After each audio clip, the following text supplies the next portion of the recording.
الحمد للہ رب العالمین والصلاة والسلام علی سید المرسلین۔ معزز طلبہ کرام، آج آپ کے سامنے مفعول فی کے کچھ اہم قواعد انشاءاللہ بیان کروں گا۔ انتہائی توجہ کے ساتھ سماعت فرمائیے گا۔ مفعول فی کی تعریف یہ ہے کہ وہ اسم جو اس زمان یا مکان پر دلالت کرے جس میں فعل واقع ہو، اسے مفعول فی کہتے ہیں۔ جیسے دخلت فی المدینۃ یوم الجمعۃ، مفعول فی کو ظرف بھی کہتے ہیں۔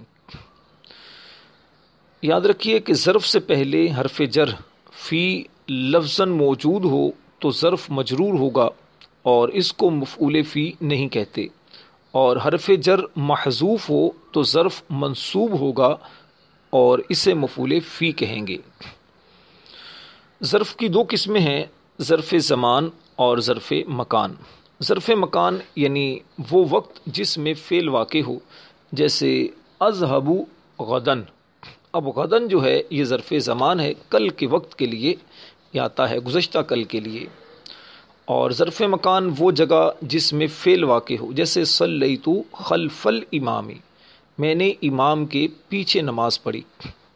تو خلف پیچھے جگہ پر دلالت کرتا ہے، تو اس لیے ظرف مکان کہلائے گا۔ اب جو ظرف زمان ایسا زمانہ ظاہر کرے جس کی حد نہ ہو تو اسے ظرف زمان غیر محدود کہتے ہیں یا ظرف زمان مبہم کہتے ہیں۔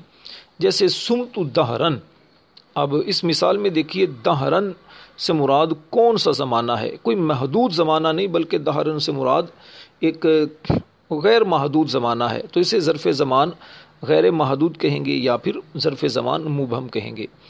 اور اگر ظرف زمان ایسا زمانہ ظاہر کرے جس کی حد ہو تو اسے ظرف زمان محدود کہتے ہیں۔ جیسے صمت شہرن، میں نے ایک مہینے تک کا روزہ رکھا۔ تو اب شہرن یہ ایک محدود زمانے پر دلالت کرتا ہے، مہینہ ایک پتہ ہے کہ ہمیں 30 دن کا یا 29 دن کا ہوتا ہے۔ اسی طرح جو ظرف مکان ایسی جگہ ظاہر کرے، جو ظرف مکان ایسی جگہ ظاہر کرے جس کی حد نہ ہو تو اسے ظرف مکان غیر محدود یا ظرف مکان مبہم کہتے ہیں۔ جیسے جلست امام الامیر، میں امیر کے سامنے بیٹھا۔ تو سامنے سے مراد بالکل سامنے بھی ہو سکتا ہے، یعنی بالکل قریب، اور بہت دور بھی۔ سامنے کے لیے کوئی خاص ایک جگہ وہ نہیں ہے کہ یہ خاص ایک یہ جگہ ہے، یعنی 2 فٹ کے فاصلے پر اگر کوئی بیٹھا ہو تو اس کو آپ سامنے کہیں، اور اگر مثال کے طور پر کافی فاصلے پر بیٹھا ہو تو اس کو آپ سامنے نہ کہیں، ایسا نہیں ہے، غیر محدود ہے۔ اور جو ظرف مکان ایسی جگہ ظاہر کرے جس کی حد ہو تو اسے ظرف مکان محدود کہتے ہیں۔ جیسے دخلت دارن، میں گھر میں داخل ہوا۔ اب ظاہری بات ہے کہ دارن یہ گھر سے مراد ایک مخصوص جگہ ہوتی ہے، ہمیں پتہ ہے کہ یہ جگہ ہے اور اس کی حد یہ ہے، باؤنڈری یہ ہے۔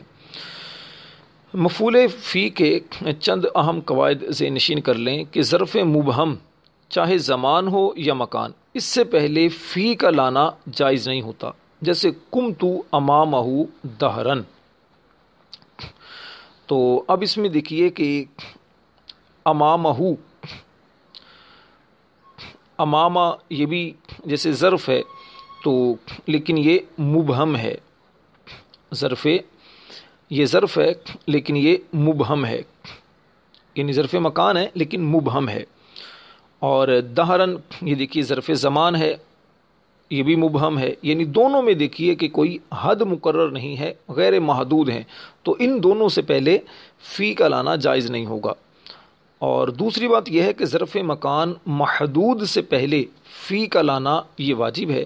جیسے قمت فی الداری، تو فی الداری بھی آپ کہہ سکتے ہیں، اور قمت مثال کے طور پر دہرن آپ کہتے ہیں تو یہ بھی ٹھیک ہے۔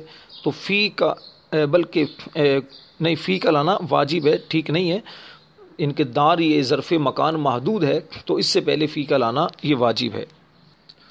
لیکن ایک بات یاد رکھیں، اگر ظرف مکان محدود ہو یا دخول پر دلالت کرے، نزول یا سکنا، یعنی دخول داخل ہونا، نزول نازل ہونا، اترنا، سکنا، رہائش، یا ان کے مشتقات کا، اگر یہ ظرف مکان محدود مفعول فی ہو تو اس سے پہلے فی حرف جر کو حذف کرنا بھی جائز ہے، جیسے دخلت الدار، اب دخول پر دلالت کرتا ہے، ٹھیک ہے، مفعول جو ہے۔ اچھا، اسی طرح نزلت البلد، یہاں بھی یہی مسئلہ ہے۔ سکنت المدینۃ، یہاں پر بھی دیکھیں سکنا کا استعمال، سکنا پر دلالت ہے اس کی، اس سے پہلے سکنا کا استعمال ہوا، اور نزلت البلد میں اس سے پہلے نزلہ نزول ہے، اور اس طرح دخلت الدار میں دخول ہے، تو ان کے مفعول فی سے پہلے فی کو حذف کرنا جائز ہے، ورنہ ظرف مکان محدود سے پہلے فی لانا یہ واجب ہوتا ہے، لیکن کس صورت میں جائز ہے وہ آپ کو صورت بیان کر دی۔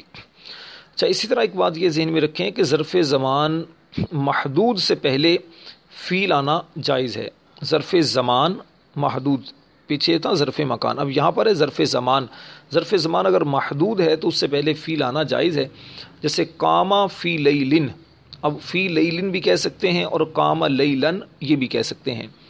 اسی طرح ایک بات یہ ذہن نشین رکھیں کہ اگر قرینہ پایا جائے تو مفعول فی کے فعل کو حذف کرنا بھی جائز ہے، جیسے کوئی پوچھے متی تصوم، تم نے کب روزہ رکھا، اور جواب میں اگر کوئی کہتا ہے غدن یعنی گزشتہ کل، تو اس کا مطلب یہ ہوگا اصوم غدن، یعنی میں نے گزشتہ کل روزہ رکھا، تو آپ نے اس سے پہلے فعل کو حذف کر لیا۔ اور قرینہ اس بات پر کیا ہے، کوئی کسی کا آپ سے سوال پوچھنا، اس کا سوال پوچھنا ہی قرینہ ہے، تو اس بنا پر اگر آپ فعل کو حذف کر دیتے ہیں تو یہ بھی جائز ہے۔